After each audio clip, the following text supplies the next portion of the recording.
everybody. Welcome back to the Consummate Athlete Podcast.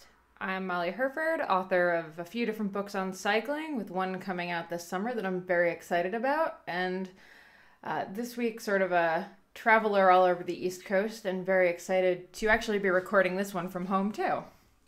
And I'm Peter Glassford. I'm a registered kinesiologist and an endurance coach. I was at a fun course this weekend, more with my kinesiology hat on and getting pushed. It was multidisciplinary, and so there was physios and doctors and chiros, and what else was there? Physio means physical therapist for those. I just want to know if you actually have a kinesiology hat. I do have one. Yeah, it says this is who I am.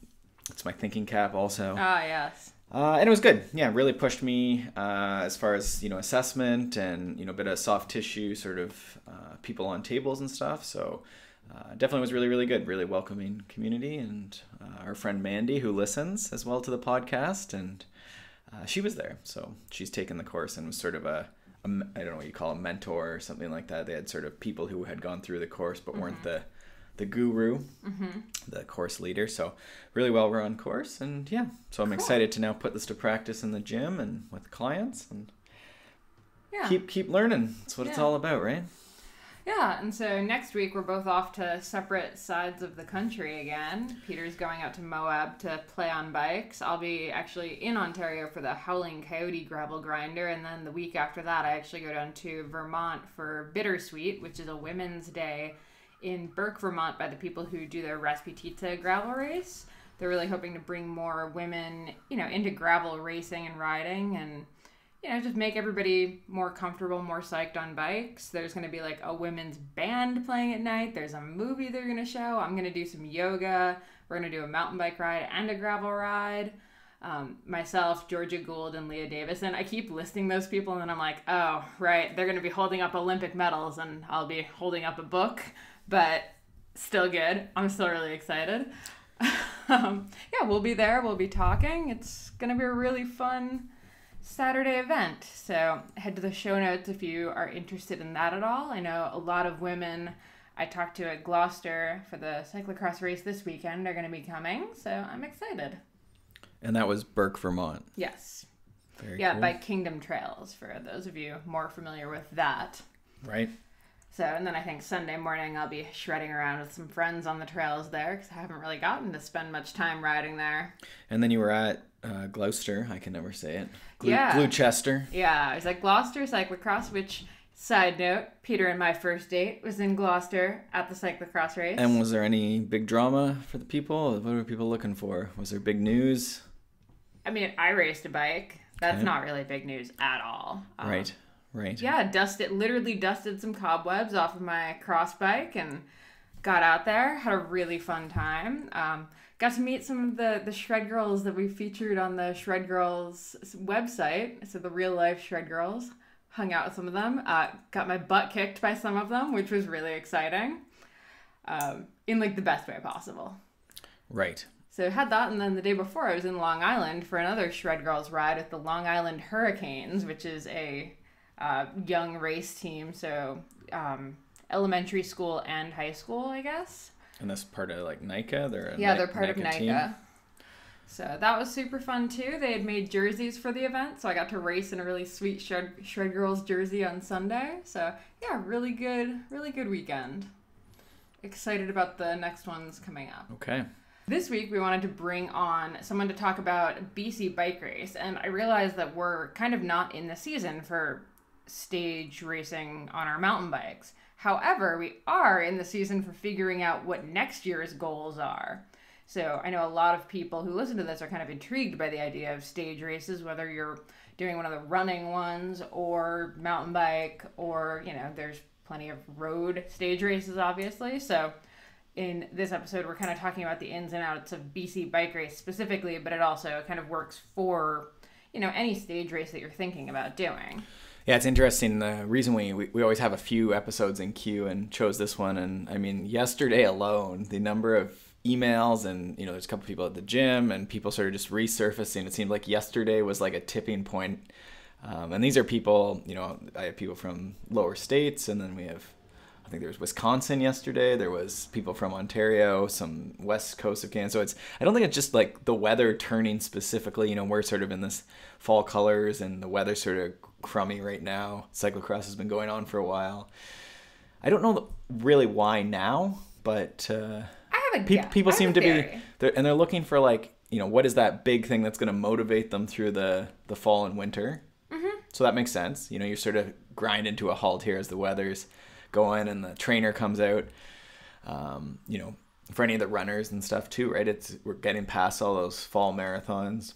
Yeah, we have maybe one big one here in Toronto. So I think for a lot of people, it's sort of that time of year where we start wondering what's the reason we're going to keep moving, right? When it gets a little tougher.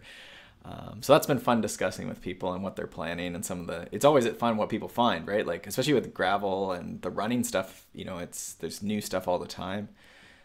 So just the different races, and BC Bike Race is one of those ones that's like a bucket list race for a lot of mountain bikers. And I think even people who are just maybe wouldn't describe themselves as mountain bikers, right? There's a lot of people that that's a adventure type thing that people go and do. Mm-hmm. Yeah, so the woman we have on talking about it is Rae Finchamp. She raced solo for it, but with her teammate Katerina Nash, who, you know, for those of you who follow, it has been on the podcast. She won BC Bike Race. Hannah finished third in the Open Women, which is amazing. She's, you know, pretty young, and it was her first ever stage race of this kind of anything this type. But I've actually known Hannah since she was, I think, maybe 12 years old. And she was winning or podiuming in cyclocross nationals in her category. And then I'd run into her at Xterra races. She was more of a triathlete. So this year she kind of started focusing a bit more on the mountain bike and, you know, did really well. So it was cool getting some of her feedback on how it was sleeping in a tent for the week. And yeah, there's a lot of factors. Mountain bike stage racing is really different than a lot of... Yeah, well, and coming from Xterra and cyclocross where... You know, they're pretty dialed sports, right? Like, it's very laid out and, you know, you get to the race and you have exactly what you need for that day if you did it right, if you're, you know, working with a good team or your parents are really dialed or you're kind of a perfectionist, which Hannah, you know, claims to be. And she talks about the fact that stage racing made her rethink the whole perfectionist tendencies during races thing and, you know, really find this different enjoyment and just figure out how to deal with the situation not being perfect, which we've dealt with at Transylvania Epic many times. Well, I think that's what I like about it, because I've never been good at the like perfection, I guess, right? or just the focus level it requires to like go out and do this like super intense, super, you know, I don't know, you've pre-ridden a course and you have all your gear and it's short, right? Like there's not a lot of room for error. Whereas in a stage race, it's an entire week. So you have all these different starts, all these different mini races, basically. But then even the stages tend to be longer than most, you know, an Xterra race or anything like that. You're, you know, on the short end, maybe 2 hours. You know, sometimes they'll have like a really short stage to start off or something. But usually it's like 2 to 5 hours or something. And things like the guy who's in the lead by like 2 hours might end up with like a stomach bug on day 5. Sure, or flats, or because you're all, and for the younger athletes too, but especially, you know, anyone who just hasn't, you know, been out doing massive rides in the wilderness. There's so many variables, right? And you're sort of on your own, so it is more of an adventure. And a lot of times it get described as like summer camp, right? Because you are sort of maybe camping, or sometimes the one we did was at a like summer camp. So we had, it was a Boy Scout camp, yeah. So there was cabins, right? Yeah. And sometimes there'll be like an RV option, and more and more there's like hotel options. But you know, the tenting option seems to exist. You know, it lowers the cost and stuff, right? Mm-hmm. Which is definitely a consideration when you're going on like a full week circus that travels around. I think the other thing I really love about the stage race is it really does kind of force you to do like a hard reset on like your life almost, because there's a lot of reflection, a lot fatigue, of these, some beers. It's amazing what happens. Yeah. And a lot of these places like have really crappy phone service. Like there's very rarely Wi-Fi connections. There's some disconnect for sure. You're actually pretty forced to disconnect, and you're just too tired to really get on. I mean, at Transylvania Epic, we'd see people who had planned to do full days of work at the end of the stage. You know, they'd get back and, you know, they maybe did it for a day, but after that, it was pretty much you get back and you're, you know, trying to get into recovery mode and prep for the next day, and you're exhausted and you don't want to do work. It's an odd thing, right? Like, because I've always done them as a elite, right? And it's like a hard week of training, but the hours are never that impressive. Like, you know, if you look at any winner of especially mountain bike stage races, right? It's, I don't know, an 18-hour week, maybe, you know, maybe as high as in the 20s, but like, you know, that wouldn't be the biggest training week of the year. But for most of the working people, the, you know, masters aged, and in Hannah's case, even maybe, you know, the week could get very long, right? Like it's usually double whatever the winners are, is the like slowest people, just because of cutoffs and everything else. So if you take 36-hour week for someone who's the slowest person in the race, so it's likely they haven't done 36 hours in their life, right? Let alone like a 6-hour individual ride. So it's an interesting challenge for people. I think it's also a great one for really figuring out what your body needs for recovery, which is something that we tend to ignore on a daily basis when we're at home. Yeah. But suddenly, when you're at one of these races, you start seeing people pulling out the foam rollers and the lacrosse balls. Yeah, a lot of new stuff. Still with their shorts on, though. Yeah. Like, they're not worried about the saddle sores that are manifesting. But okay, pro tip, guys. If you do a stage race, for the love of God, please take off your chamois when you cross the finish line. I mean, get back to your tent and, like, put a towel on, but like get out of that chamois. We've seen so many people at a lot of these races who actually have to stop racing because they sat around in their chamois after a particularly rough, muddy day and had saddle sores so bad the next day that they couldn't get on their bike. Well, and it's just the reality again, like that exact thing, like in your book, I think I call it like tissue overload or something like that, right? In the same way, anything, right? Like as you overload your body, like there has to be something has to give, right? And so this person who, you know, maybe they did a great job preparing for the event, but they at max had 20 hours a week to train. They're now doing 36 hours, right? And a lot of pressure on your junk for 36 hours. Yeah. And then you have the factor in, you know, you're camping, and it's maybe a little, you know, it's not the cleanest of all environments, right? For sure. And it gets crazy. Yeah. So wet wipes and getting out of your chamois are my two biggest stage race tips, I'd say. What's your biggest one? I think having a system. I think we've talked about this, I think, on the podcast before, and I'll try and think through it and post some more relevant links, but probably our race day episode would be. Could be. Yeah, like I'm very big on just like, I have my like laid out like bags for each day with all my clothes, because I'm very bad at like looking for, you know, my white arm warmers or whatever. So I try and like have the 7 days like figured out, and like little bags for that. And then also just, you know, everything food wise and stuff like that as organized as possible. But then when you come across the line and you're like a zombie and you've just finished the race, like having that, like I always go directly to the showers. You beat the rush, hopefully. You know, and then the bike wash, there's always a rush. So then you're immediately to the bike wash, and just having that system where you step your like very tired person through so that you can get to feet up chilling as soon as you can.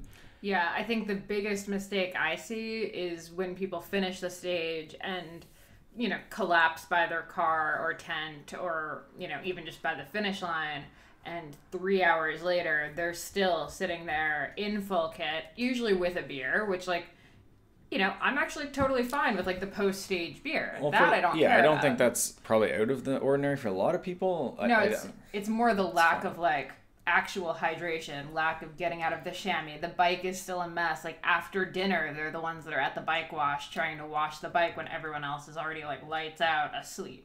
Yeah, I always think about it, you know, the one concept I try and teach people is, you know, on a climb, if we think about the race main, you know, the stage is a climb. You know, you can still pedal over the top of a climb, but a lot of people will stop pedaling the second the climb sort of eases off at the top. So the stage is much like that climb, in that like you hit the finish line and you can stop doing anything or thinking or doing anything like productive, but you sort of still have that forward momentum and like you're still sort of racing. So I think it's worth using that, like, I'm still racing, to like get set up for the next day. Oh, that's a good one. And then like, so I cross the line and then like, you know, relive and like tell your war story. You know, maybe you grab a bottle if you have a recovery bottle, or there's food at the table often, you know, when you finish. But like as quick as you can get to the bike wash and then to the shower, whatever your system is, however it's laid out. And then you're not missing out on anything. And you're racing to get to that like bed or tent or, you know, whatever, to get napping, and if beer in hand is the goal, that's fine. But the beer in hand doesn't happen until you're quote unquote done the stage. And the stage ends when your bike is clean and ready and you're showered and in dry clothes. Yeah, let's also just, like, we're not nerds. This is not like we don't talk to anyone and we're just like isolated and doing like the racer thing. This is good for even if you just want to have a good fun time, you're gonna have a more fun time. Well, yeah, it's like delayed gratification, yeah. Right? Because you can also be the like cool person who's like not in their tights and has the beer in hand and is very relaxed, right? But you got to be the lame person for the 10 minutes it takes to wash a bike. And doesn't take much. Yeah, maybe more than 10 minutes, but I think my other thing I'm gonna say that I've seen a lot of people do is probably getting up a little too late for the start of the stage. Like the amount of people we'd see coming into breakfast when there was like 10 minutes to go on breakfast, I'd say was actually quite high at the top, like the couple stage races we've done. I guess it depends on the person. I'm not saying you need to get up at like 5 a.m. for an 8 a.m. start, but just make sure you give yourself plenty of time to, have breakfast, have coffee, get to the washroom, do your thing there, and get to the start.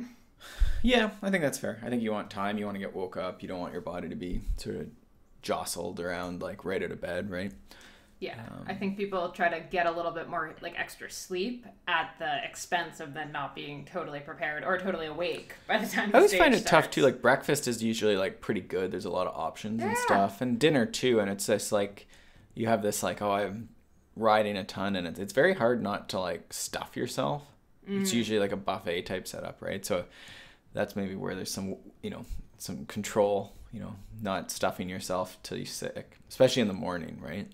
Which gets back to the routine, like just because you're at this unlimited buffet, don't deviate from your, normal planned out race day breakfast. Yeah, if you have like a bowl of oatmeal, you don't need bowls of oatmeal plus bacon and plus, breakfast sausage and, all that stuff. And, maybe you treat yourself here and there and that's fine. But like, again, you just sort of keep it again with that feeling of how stuffed you are because you do have to go race, right? And I wonder sometimes how much of that is, even some of the difference, right, to when people, if you end up having to go slower and you're not feeling good and then you got GI distress, like how much of that stuff comes from that breaking of the ordinary or again, just stuffing yourself. It sounds sort of odd, but it's tough, right? And yeah, it's funny. Like I have a few clients and, they train a little ahead of time, but they're very good at getting that routine and figured out and they have a great time and, they go into it thinking it's like a tour and they just want to finish, but they're just going to, they take a few photos along the way.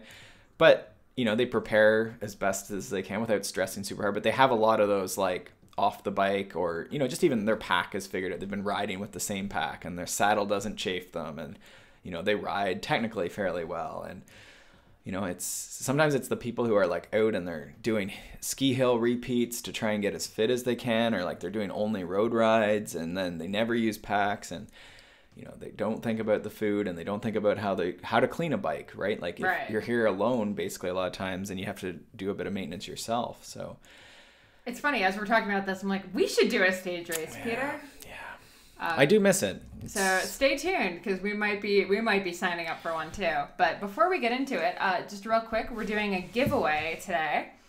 So this week, so now through let's say October 23rd, we're giving away 2 copies of Matt Fitzgerald's 80/20 triathlon. You can listen to his episode about that. It was about a month ago if you want to find out more about it. But also with Fuel Your Ride, my cycling nutrition book. Yes, and it's got lots of different tips from different pros and then also nutrition experts. So it's very good. And Matt Fitzgerald's triathlon book's very good. It has some strength training stuff in it. It has some swim drills. It has good explanation of what sort of 80/20 or the polarized method is. Yeah, and the foreword's by our good friend Steven Seiler, who is one of our more popular podcast episodes, I'd say. Yeah. So we have 2 different sets of books. So Molly's book and Matt's book. And that's by the end of this week. That's by October 23rd, you think, 2018. I apologize if you're in the future, but we say hello to you from the past. And so that was for, what do they have to do again? Okay, so to get one of these books, what you have to do is head on over to iTunes. We want you to rate and review the podcast. We're not telling you what to say here or anything. Just rate and review, screenshot it, and then email that screenshot to molly@theoutdooredit.com. We'll have all that right in the show notes, so you can check that and grab the email address and everything. If you've already rated and reviewed, you can probably scroll and find your review on there, so you can still take that screenshot. It doesn't have to be a new review. Just let us know you've done it, and we'll pick 2 people at random to get the 2 book packs, and I will be in touch to mail them. Great. So, yeah, do that before October 23rd. Really excited about that. And yeah, without further ado, let's talk BC Bike Race with Rae Finchamp. You've also had a pretty hectic travel schedule this past week and a half. Yeah, it's been pretty busy. Yeah. So but, how are nationals after BC Bike Race? That's sort of the first thing that came to mind when I realized you did both. Holy crap. Yeah, it was actually really good. I figured it could have been, either oh, I'm really tired and it kind of flops, or I built a lot of fitness and it went well, and that's kind of what I was hoping. And yeah, I think it went really well. I felt good, and after you line up for 7 days in a row of racing, it kind of gets rid of some of those nerves. So it helps me a lot in that aspect also. That is an excellent point. I didn't even think about that. But yeah, you'd just be just another day. No big deal. Exactly. At least it's only 1, not 7. Yeah. So, okay, what would you say your main sport is at this point? Because, I'm remembering, you at, probably 15 racing cross, and you racing Xterra way back when I was racing Xterra, so. Mm-hmm.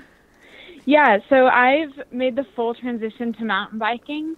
I still do race cyclocross, but I guess it was about 3 years now when the Cliff Pro Team, then Luna, kind of made that transition into mountain biking. The team asked me to try that transition with them, and I went full out, and yeah, so now I'm completely just on the bike. So I focus on mountain biking, but I race cross also and do the Pan Americans and Nationals on cross. Right.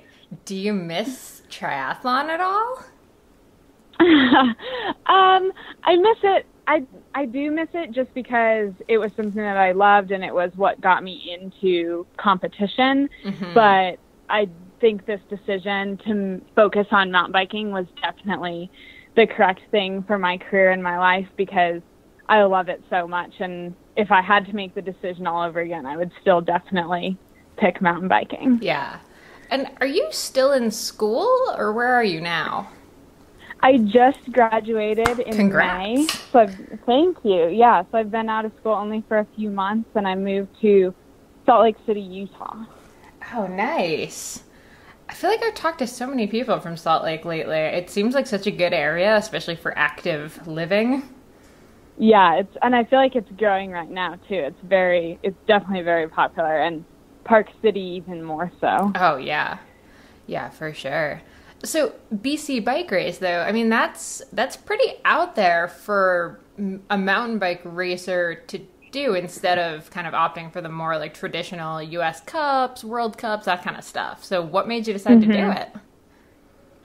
Well, I've always loved adventure. That's kind of been what got me into sport and into Xterra. Was, as a little kid, the only way that I could kind of do that adventure and conquer things on my own was to race or be a part of these organizations. And so that's always been my love, and I think that Cliff Bar recognizes that. And so actually about 3 weeks before the race, I got the message asking, would you like to do BC Bike Race? It's oh my goodness, you're right. It is very out there, and it is a different type of training than I might otherwise do. But I think it's an opportunity I could never turn down, and I really hope to be able to do BC Bike Race and even other stage races in the future.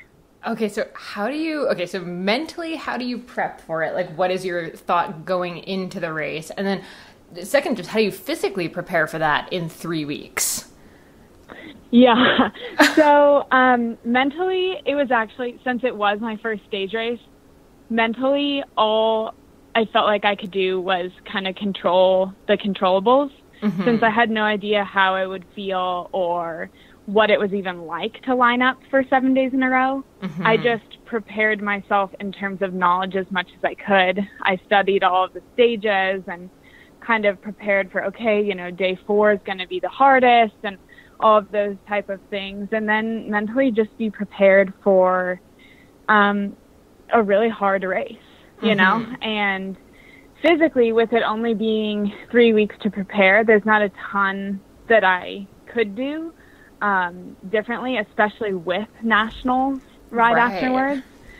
So I put in a couple blocks. Normally you might do, you know, a couple hard workouts and then an easy day or a couple easy days and kind of go like that. And with only 3 days to prepare, I didn't have a ton of time to build into anything.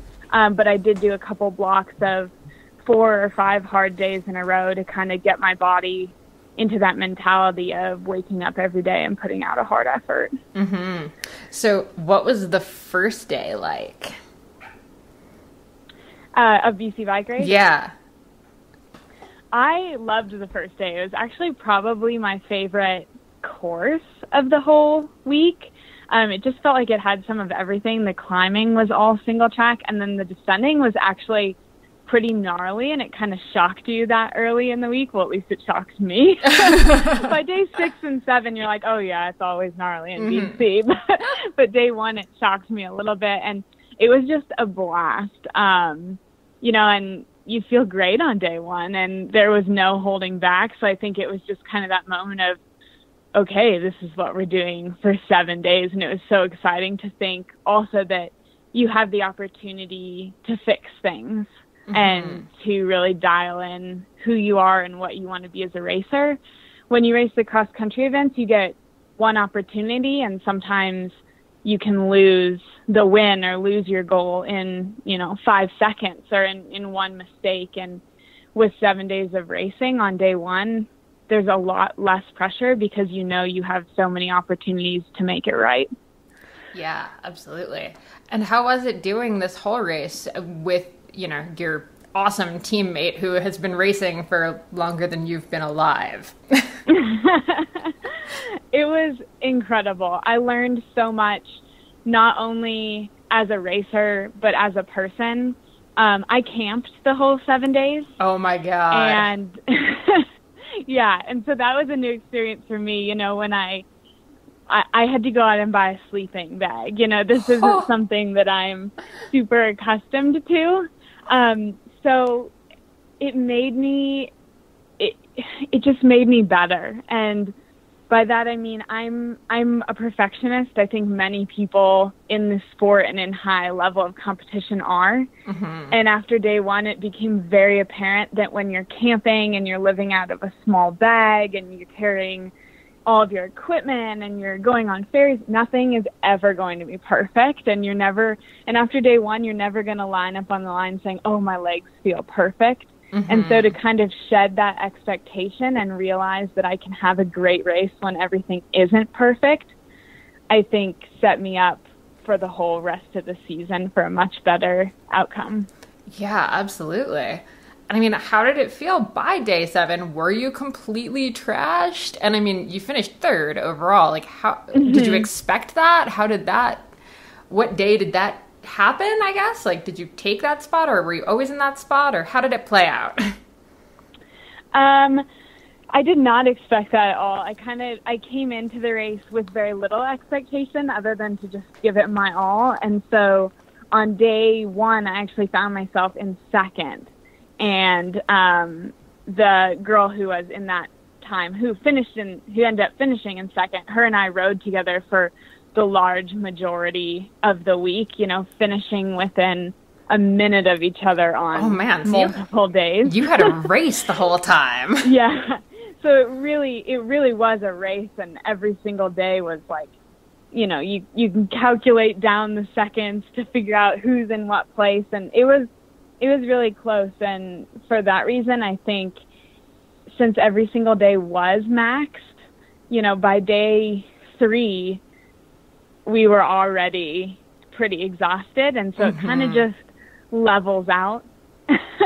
Yeah. And so I don't think day 7, you know, if there was a day 8 and you had to race again, I think we all could have. Yep. It's just a matter of, you know, how fast is it going to continue to be? And every single day we put everything out there. Yeah, I feel like it's so easy in stage races, especially in the women's fields, or in honestly a lot of mountain bike races almost, where you get into the race and you're like, oh, I kind of know where I am now. There's 5 minutes limit in front of me. There's 10 minutes limit behind me. Like, don't really have to do much to stay here. So I think it's really awesome that you actually got to be sort of in this head-to-head battle the whole week. Like, that's so rare. And it was, and it was very intense because we did start with the men every day. Mm-hmm. And so for us,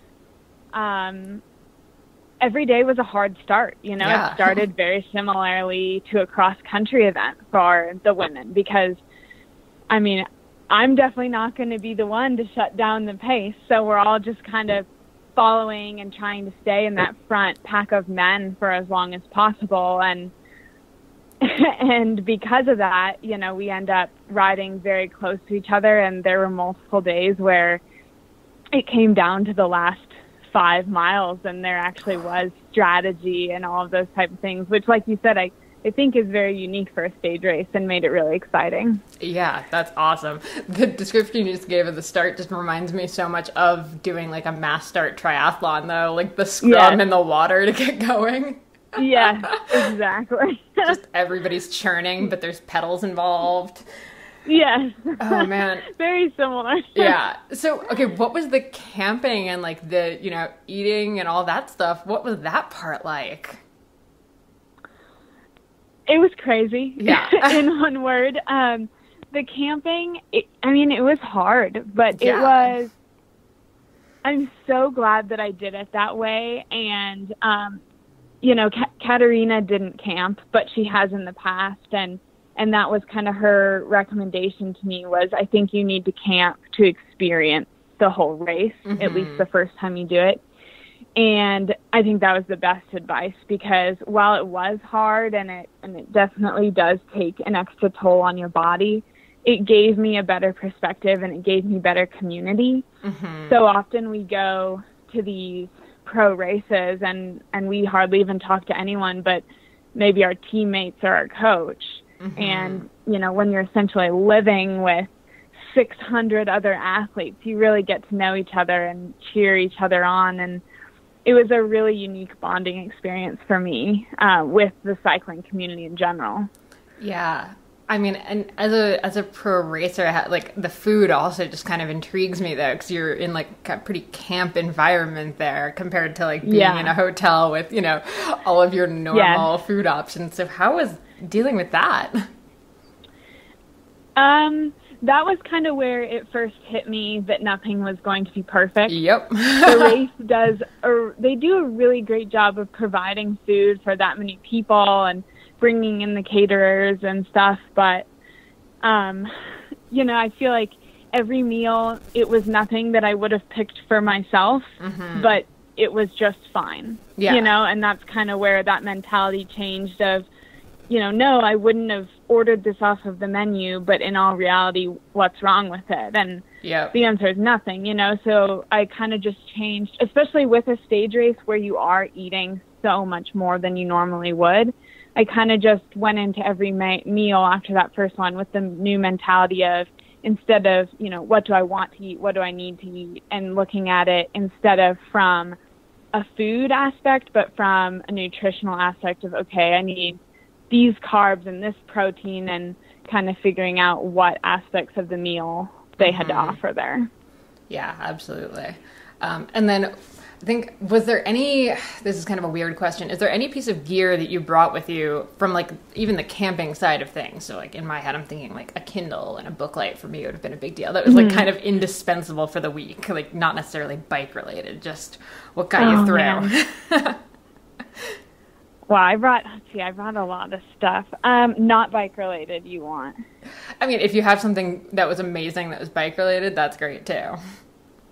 Okay, well, I'll start with the bike related while I think about the other one. The dropper post. Ooh. I use the Fox Transfer dropper post, and I feel like that was a game changer for the week because the BC trails are very steep, and there were many times that I just felt like, oh my gosh, how are people doing this without a dropper post? So yeah, that was definitely a game changer for me. Off the bike, it's actually tough because I feel like it was a lot of little things all together that made the week work out. So actually the camping and the equipment is what made me the most nervous going into the race. Yeah. Mostly, and because you only get a bag with 85-liter capacity for the whole week. Yep. And for me, that meant, you know, putting all of my extra equipment in it. While some people might not have that luxury, it's a blessing and a curse, because you have all the extra equipment, so you have to take it, but you're also like, okay, where is all this going to fit? You know, so I'm taking extra derailleurs and tires and all that stuff, and it really makes your bag small quickly. Yeah. So, oh gosh, what was the most important thing I had? Oh, this might be an easier question too. Okay. Favorite Cliff product that you used throughout the week, since this is in fact a Cliff article. Oh, that is actually a great question. I ate 29 gels Holy! on the bike during the week. Oh my God, which flavors? I mixed it up. So I would use the raspberry and the chocolate cherry. Oh, I'm obsessed with the chocolate cherry. I did Ironman last summer, like exclusively on the chocolate cherry. It was so good. It's so good. It's like tart, right? Like it doesn't have that like annoying sweetness to it. Exactly, yeah. And that's why I would kind of switch between the two, is like I would want something sweet, and then I'd be like, okay, no, I just need something like more tart. Yeah. That's awesome. Oh, and how did your sleeping bag end up working out? Was it a good choice? Sorry, are you there? Oh yeah. Yeah, you said you got a new sleeping bag or a sleeping bag for it. Did you make the right call on the sleeping bag choice? And did you get a sleeping pad? Yeah. So, I mean, I have a sleeping bag, but the sleeping bag also has to fit in that 85 liter. So I had to get one of the small ones. Mm-hmm. So I got one that went down to like 40 degrees, so pretty small, not super thick or anything, that could fit in. And then I did bring a small blow-up sleeping pad as well. And they give you a sleeping pad, but it's basically a yoga mat. Yeah. So you definitely want something else. And I feel like what I brought was perfect. I was really comfortable the whole week, which I think is pretty hard to say. Yeah. I think the funniest experience we probably had, because you share a tent with someone. So I shared the tent actually with the girl who ended up in second. And we actually became really close friends during the week. So it was a super fun experience. And everyone was always like, oh my gosh, you're sharing a tent with your competitor? How is it? And we'd always look at each other and be like, I don't know. I kind of feel like I'm just more sharing with a friend. So it was good. But there was one night where, you know, you're in this tent village and everyone's so close, and I woke up in the middle of the night and I thought, oh my gosh, is someone mowing the lawn? And I took out my earplugs and someone was snoring that loud. Oh my God. And I probably got 2 or 3 hours of sleep that night. And the next morning I wake up and I look at the girl in the tent with me and I'm like, did you sleep? She goes, no, I didn't sleep at all. Oh. So the next night, when we're like re-picking our tent location, we're super serious about just trying to get like a tent as far away from people as we can and everything. And when we close our eyes to go to sleep, almost immediately we hear the exact same snore. And we were just beyond ourselves. We were like, I can't do this anymore. We got out of our tent at 10 o'clock at night, unstaked it, and dragged it 30 yards out of Tent City. Oh my God. That's amazing. Oh, and earplugs, that can be your random thing that you brought that was helpful, except in the case of really loud snoring. Yes, that was very important. Yeah, it's just like a lot of little things I feel like that I brought, you know? Yeah. Like I brought one of those, you know, like little towels that can roll up into just a small ball. Mm-hmm. Because every day you have to carry from the time you finish from, which is probably, you know, for me, it was normally like 11 a.m. And then you can shower and eat and all of those things and do your transfer, and you might not get to camp until 5 p.m. And so you don't have your big bag that whole time. Oh. So anything that you want from the end of the race until 5 p.m. has to fit in a swag bag that they give you. Oh, man. So, like, I had one thing of, it was extra concentrated shampoo, conditioner, and body wash in one. And so having that, which was small, and then the tiny towel and things like that just kind of made it all fit and made it so you don't feel like a pack mule all day long. Oh, man. I don't know how I'd survive at that. Like, that would be interesting. We're kind of like eyeing up the race for next year, so I'm also using this as like a intel gathering sort of thing. Well, one thing I would definitely recommend bringing is a rechargeable battery. Ooh, because they, like, you bring your stuff to the charging tent and leave it there, and then you pick it up later. So it's nice to not have to leave, like, your phone there or your Garmin there. If you can just leave the battery there and then pick up the battery and charge your stuff overnight, that's smart. much more convenient. That's so smart. Nice.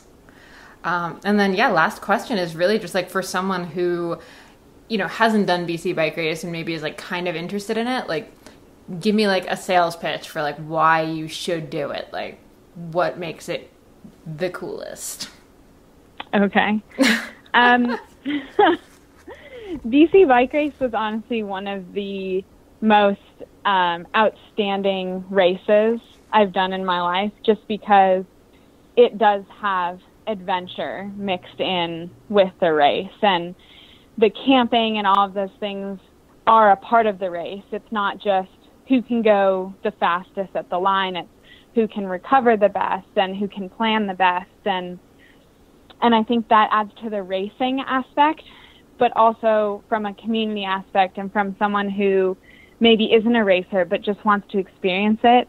The trails are absolutely gorgeous, and I think it every day just put me in awe of what the earth has to offer and what our bodies can accomplish. Thanks so much for tuning into the Consummate Athlete podcast. You can check out my stuff over at theoutdooredit.com or by following me on Instagram and Twitter at Molly J. Herford. And you can check out Peter's coaching, training plans, blogs, all that fun stuff over at smartathlete.ca or by following him on Twitter and Instagram at Peter Glassford. And if you want to support this show and other awesome podcasts, please check out wideanglepodium.com for show info, other podcasts, bonus content, and to become a donating member so you can get all of that rad behind the scenes content and help keep shows like this on the air. And lastly, if you're enjoying this podcast and all the information that we're bringing to you every single week, do us a solid and pop into iTunes to leave us a rating and review. It takes you about 2 seconds. You can do it on your computer, you can do it on your phone, and it really helps us out. Thanks so much, and we will see you next week.